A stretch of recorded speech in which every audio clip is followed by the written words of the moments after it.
aku Karen Kristianti and welcome to my channel. Hari ini aku lagi sama Ci Sherly, dia adalah seorang financial advisor dari sebuah financial company, dan hari ini kita pengen ngobrol-ngobrol. Kalau misalnya biasanya aku suka sharing-sharing tentang finansial, hari ini aku berkesempatan untuk ngobrol-ngobrol sama expertnya langsung nih. Jadi kita bakal ada beberapa pertanyaan yang nanti aku akan tanya ke Ci Sherly. Mau say hi dulu, Ci. Hai, halo Karen, halo teman-teman semua. Gimana Ci, kabarnya baik?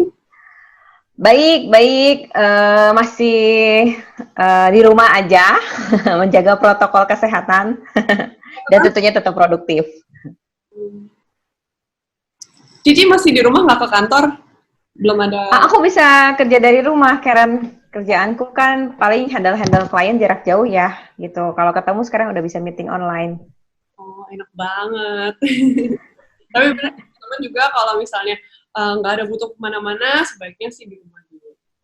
Oke deh. Sambil ngobrol-ngobrol, aku pengen tanya Cici sebagai seorang financial advisor atau financial planner. Hari ini sebenarnya topik kita akan banyak cover di area hutang karena aku merasa selama pandemi ini banyak yang udah mulai kelihatan kebiasaan finansialnya nggak sih? Kayak orang ngatur duit. Yeah. Lebih kelihatan mana yang bisa ngatur, mana yang enggak gitu. Nah, kalau dari pendapat Cici nih sebagai financial planner, pengalaman Cici selama bantuin orang, biasanya orang-orang itu berhutang karena apa aja sih, Ci? Biasanya sih ya, pertama karena dia itu nggak bisa ngatur arus kas tiap bulannya nih. Jadi pendapatan sama pengeluarannya itu jauh lebih besar pengeluarannya. Jadi bahkan kadang-kadang tuh nggak ke-track, Karen. Jadi antara sebulan itu berapa, karena udah biasa pakai kartu kredit. Kartu kredit kan jatuh temponya di bulan depan tuh. Jadi nggak kelihatan tuh pengeluarannya itu bisa bercampur antara yang di pengeluaran di bulan lalu, bahkan atau di awal bulan gitu ya. Atau juga bisa jadi bertumpuk dari yang tahun lalu, karena bayar kartu kredit, misalnya bayar tiket, bayar makan-makan, terus dicicil. Nah, itu bisa menumpuk. Nah, sebenarnya kalau kayak gini kan biasanya orang-orang itu kartu kredit harusnya mungkin pendapatan sama pengeluarannya jauh lebih besar pendapatannya. Tapi karena pengeluarannya bertumpuk, jadi per bulannya kelihatannya jadi lebih besar pengeluarannya. Terus yang kedua, itu banyakkan masalahnya itu karena mereka itu nggak punya dana darurat. Jadi in case nih, misalnya lagi tiba-tiba nih karena ban mobil bocor, atau HP kita nyemplung gitu ya, rusak gitu. Terus pokoknya tiba-tiba ada kebutuhan yang sifatnya darurat, mendadak, kita tidak estimasiin sebelumnya, lalu mereka biasanya jadiin pinjaman, panik gitu ya. Pinjem uang dulu deh ke temen lah, atau kartu kredit lah, atau bahkan mungkin pinjaman online untuk nutupin si kebutuhan daruratnya itu. Ada juga yang sifatnya itu memang untuk produktif ya, memang contohnya untuk pinjaman rumah, atau pinjaman untuk bisnis, atau mungkin pinjaman untuk dia misalnya untuk KTA, tapi KTA-nya untuk mengembangkan usaha atau modal usaha gitu ya. Tapi sebenarnya pada intinya sih sebenarnya kalau utang itu boleh kok, asal memang dalam batasnya gitu. Jadi kebanyakan tuh karena lebih besar pasak daripada tiang ya.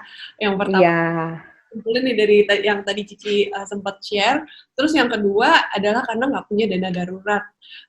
Terus tadi Cici sempat share kebiasaan orang pakai kartu kredit. Nah, berarti kalau Cici sebagai financial advisor, sebenarnya kartu kredit itu disarankan atau enggak sih, Ci? Kalau aku alirannya, aku masih yang riba ya. Ada beberapa financial planner yang anti riba. Kalau aku financial planner yang masih riba. Jadi masih boleh untuk kita tuh pakai kartu kredit selama sebenarnya masih bisa bertanggung jawab. Jadi ketika kita pakai kartu kredit, kita udah bisa merencanakan nih, ini pembayarannya bagaimana ya, gitu. Contoh nih kalau pakai kartu kredit, oke, saya traktir teman nih birthday gitu ya, all you can eat, jebret, keluar. Nah gitu kita udah tahu nih bayar tagihannya itu bulan depan mampu nggak sih gitu. Kalau memang secara bulan depan nggak mampu, oke bayar cicilan gitu ya, dibayar cicilan bisa 3 kali. Terus ada cicilan lainnya nggak nih? Jadi dalam 3 bulan ke depan, jangan-jangan dengan kamu pakai kartu kredit ini malah kamu ngeganggu cash flow 3 bulan ke depan gitu. Karena kadang-kadang orang cuma euforia sebentar, gampang gitu ya, mudah gunainnya kartu kredit. Jadi mereka ya nanti juga bisa lah, gampang lah, nanti gua ada kok uangnya gitu. Atau seringkali tuh case-nya beberapa tuh yang misalnya freelancer gitu. Freelancer atau mungkin pebisnis, mereka merasa udah punya tender, udah punya proyekan gitu ya. Terus berasa, oh, oke nanti kok 2 minggu lagi uangnya cair, gue bisa bayar pakai uang itu. Ternyata seringkali itu kalau proyek-proyekan kan suka ada yang molor ya. Suka ada yang pembayarannya telat lah, atau mungkin bukan dari proyeknya yang mundur, tapi mungkin nggak komitmen bayarnya, lupa aja dari sisi yang vendornya gitu ya.